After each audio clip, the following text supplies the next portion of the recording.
The truth is that this program offers Nigerians a rare chance to reevaluate our association and produce a roadmap for our future.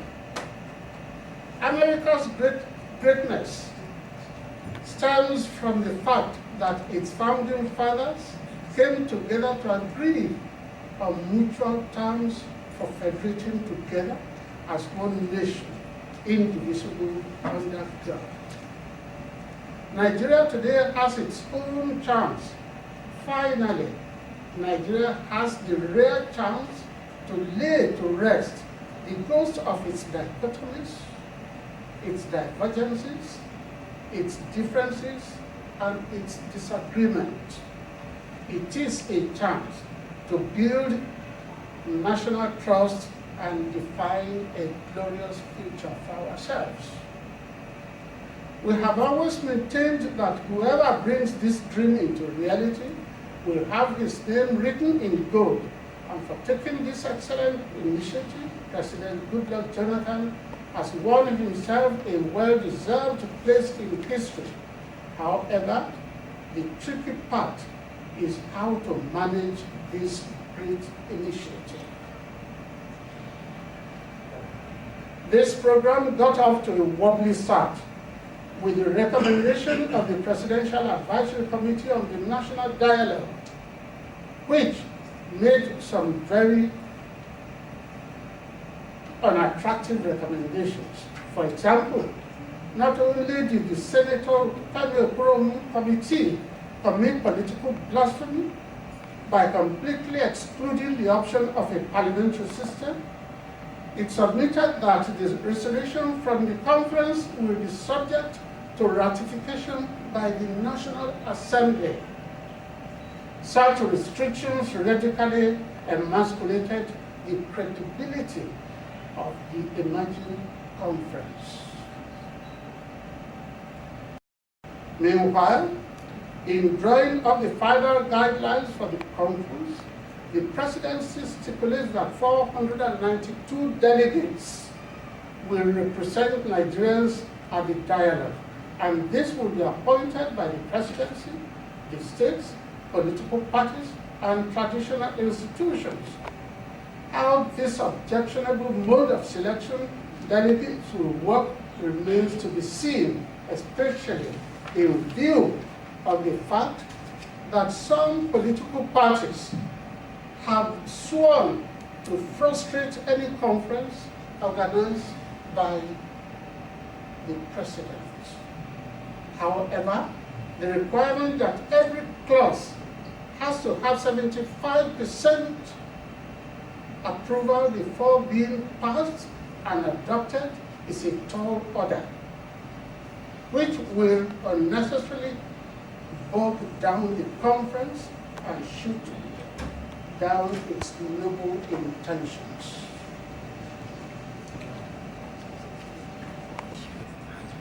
A 3-month deadline is also too short, considering the myriads of such contentious issues bedeviling the Nigerian question.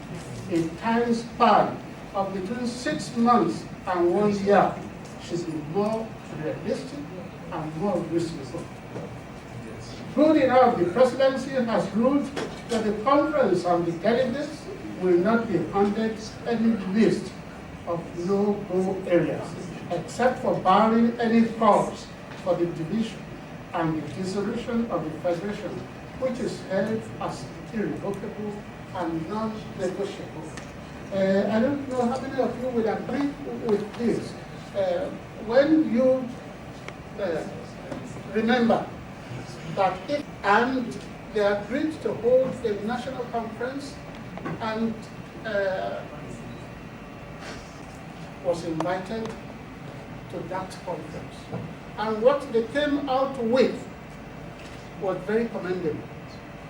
They came out with such a beautiful constitution that nobody, all those that were agitating for separation before that conference, decided to remain in Ethiopia as part of Ethiopia. So that we should not touch no-go areas. It's not very prohibitive. It doesn't help us. It doesn't help the future of this country. Meanwhile, in order to douse the mistrust Nigerians feel for each other, understanding, and to prevent mutual acrimony from soiling this historical moment, I will recommend that the National Conference be steered and supervised by credible figures from outside the country. Jesse Jackson, Thabo Mbeki, Jerry Rawlings, and Kofi Annan. The neutrality of such eminent figures is guaranteed. And since they have no particular stake in the project,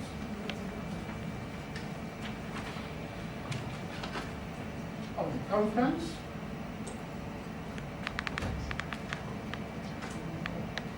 that it will be acceptable to Nigerians. Why I have given that suggestion is that Nigerians are very distrusting of themselves. If you put a Hausa man as the chairman of the conference, the German will say, the Hausa man will not do well. He will get the Hausa people to hold a position of advantage. If you put a Yoruba king, if you put an Igbo person, the Yoruba people may also distrust him. This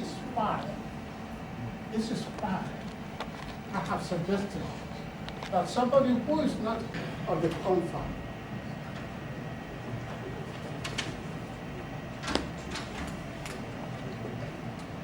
ladies and gentlemen,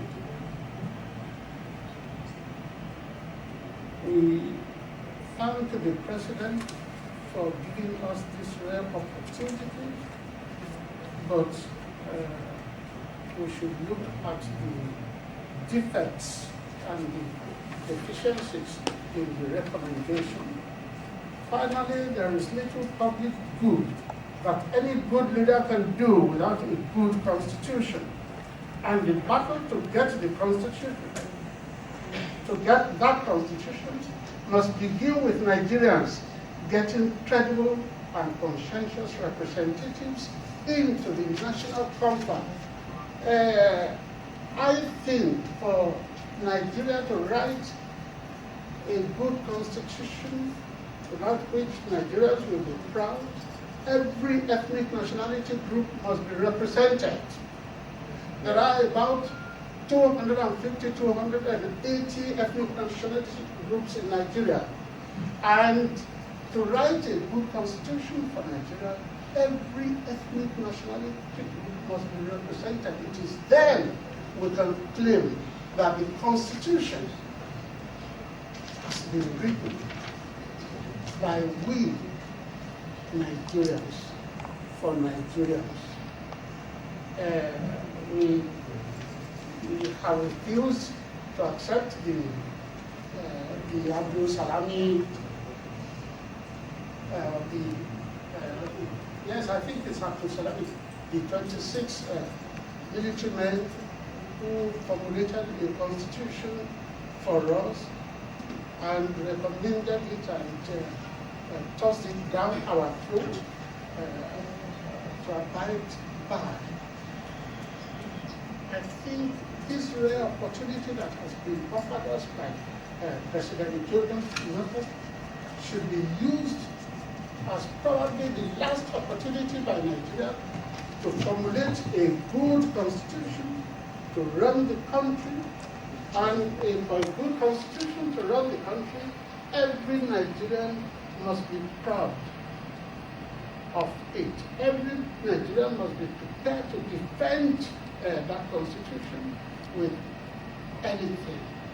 Ladies and gentlemen, time constrains me to go on, but like I have said, I think and pray that you all will abide by the formulation, by the belief that a good constitution is now important if Nigeria must stay as one and go on as one.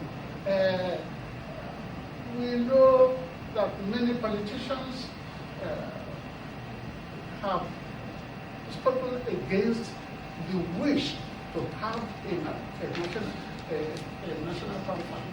Even those with whom we started agitating for a national conference have gone out to criticize or to become very hostile to holding a national conference. But you are interested, you are the interested parties. Like the anchor said, most of you are 40 or under. So it is you who will know where the shoes pinch. It is you who will make your bed and lie on it as you have made it.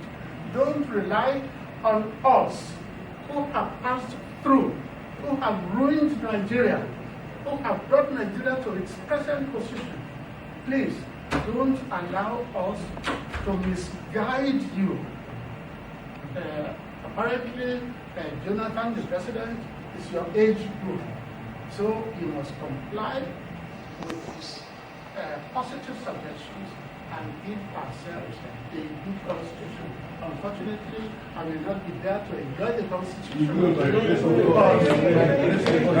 But please, and please, it is time to build Nigeria. I am a Yoruba person, and I have always agitated for Yoruba positions. But I have thought that I am not going to cut Yoruba land and plant it in their planting. Yoruba land will still remain where it is.